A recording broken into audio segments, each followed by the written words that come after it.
दोस्तों, ये कहानी है श्रुति की। एक लड़की जो अपने माता पिता की बहुत लाडली थी। उसके 3 बड़े भाई थे। कोई भी चीज मांगने पर उसी वक्त सामने हाजिर कर दी जाती थी। पूरे घर में उसका रौब था। पूरे परिवार और नौकरों पर राजकुमारी की तरह हुक्म चलाती थी श्रुति। बड़े घर की लाडली बेटी होने के कारण स्कूल में भी उसका काफी रौब रहा करता था। समय बीतता गया और देखते ही देखते श्रुति ने कॉलेज में दाखिला ले लिया। उसके ठाट बाट बड़ी गाड़ी में आना जाना, हर दिन नया फैशन देखकर हर कोई उससे दोस्ती करना चाहता था। थोड़े ही दिनों में उसके बहुत से दोस्त बन गए। पूरे कॉलेज में अपनी ही एक अलग पहचान थी उसकी। इन दिनों उसके घर एक रिश्ता आया। खानदानी लोग थे और पापा की पुरानी जान पहचान भी थी उनके साथ। श्रुति के साथ कोई जबरदस्ती नहीं थी, पर फिर भी उसने हाँ कर दी क्योंकि वह अपने परिवार से बहुत प्यार करती थी। वह जानती थी कि उसके परिवार वाले उसका अच्छा ही सोचेंगे। लड़के का नाम राजेश था। राजेश काफी पढ़ा लिखा और समझदार लड़का था। ससुराल वाले भी बहुत अच्छे थे। ससुराल में श्रुति की जगह वैसी ही थी जैसे कि उसके मायके में। कोई भी काम उसकी सलाह के बिना नहीं होता था। सबकी लाडली बहू बन गई थी वह।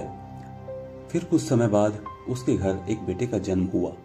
पोता पाकर ससुराल वाले तो फूले ही नहीं समा रहे थे और उसका नाम रखा गया बिट्टू।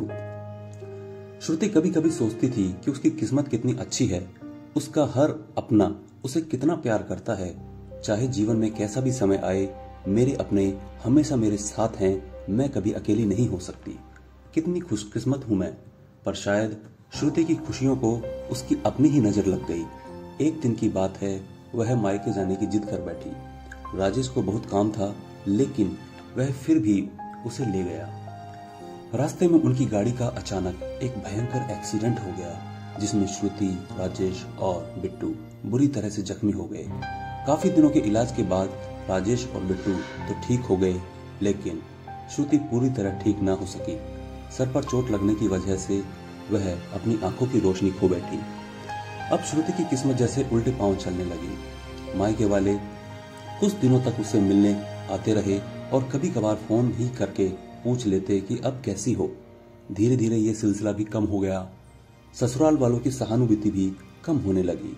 घर में किसी को पास बैठने के लिए कहती तो जवाब मिलता, बहुत काम है और अब तुम भी हाथ नहीं बढ़ा सकती काम में।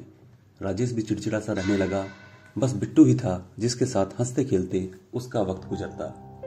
एक दिन श्रुति के हाथ से कुछ सामान गिर गया, जिसकी वजह से बिट्टू को हल्की सी चोट लग गई। श्रुति के सास ससुर ने बिट्टू को उससे अलग कर दिया कि कहीं उसके ना देखने की वजह से बच्चे को कोई नुकसान न हो जाए। श्रुति अब अंदर से टूटने लगी थी। एक दिन उसने सबके सामने मायके जाने की इच्छा रखी तो राजेश बिना कुछ सवाल जवाब किए तुरंत उसे मार के छोड़ आया, जैसे कि वह भी यही चाहता था। लेकिन बिट्टू को उसके साथ नहीं भेजा गया। श्रुति कभी बिट्टू से दूर नहीं रही थी, पर अपनी कमी के कारण उसने ज्यादा बहस नहीं की। श्रुति को लगा कि वह 3-4 दिन वहां रहेगी तो थोड़ा हवा पानी बदल जाएगा, क्योंकि वह कितने दिनों से कहीं बाहर भी नहीं गई थी। घर वाले भी इतने दिनों बाद उसे देखकर कितने खुश होंगे। श्रुति के घर पहुंचने पर सब लोग बहुत खुश हुए। खाने में सब कुछ श्रुति का पसंद का ही बना था। उसने अपने मम्मी पापा और भाई भाभीियों से दिल खोलकर बातें की। उनके छोटे छोटे बच्चे भी बुआ के साथ काफी घुल मिल गए थे। रात को सोने के वक्त जब वह कपड़े बदलने लगी तो उसे पता चला कि उसका बैग तो बहुत भरा हुआ है। वह तुरंत समझ गई कि ससुराल वालों ने बहुत सारे कपड़े इसलिए रख दिए कि वो जल्दी वापस न आए। वह बहुत उदास हो गई। कुछ दिनों तक तो सब कुछ ठीक रहा, फिर सब जैसे बदलने लगा। सबका व्यवहार बदल रहा था।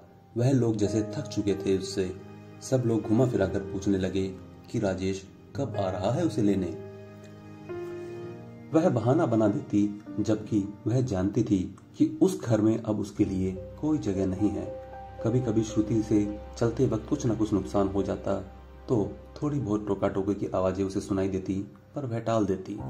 एक दिन उसके हाथ से लगकर एक कीमती फूलदान टूट गया। छोटी भाभी ने बहुत हंगामा मचाया। श्रुति के माता पिता रोज रोज के झमेलों से तंग आ गए थे। उन्होंने राजेश को खुद से फोन कर दिया। राजेश श्रुति को अपने घर ले आया। श्रुति को अपने परिवार वालों से ये उम्मीद न थी। जिस श्रुति के कहे बिना घर से एक पत्ता भी नहीं हिलता था, उस घर के लिए वह अब बोझ बन चुकी थी। राजेश के साथ ससुराल आते वक्त वह बहुत खुश थी, क्योंकि वह अपने घर जा रही थी, अपने जिगर के टुकड़े बिट्टू के पास। परंतु यह खुशी भी कुछ पल की ही थी। सारा बंदोबस्त पहले ही किया जा चुका था। श्रुति को सीधे ऊपर वाले कमरे में पहुंचा दिया गया और बिट्टू से दूर रहने की सख्त चेतावनी दी गई। एक काम वाली लता को बिट्टू की जिम्मेदारी सौंपी गई, जो उसके खाने पीने, पहनने जैसी जरूरतों को ध्यान रखती थी।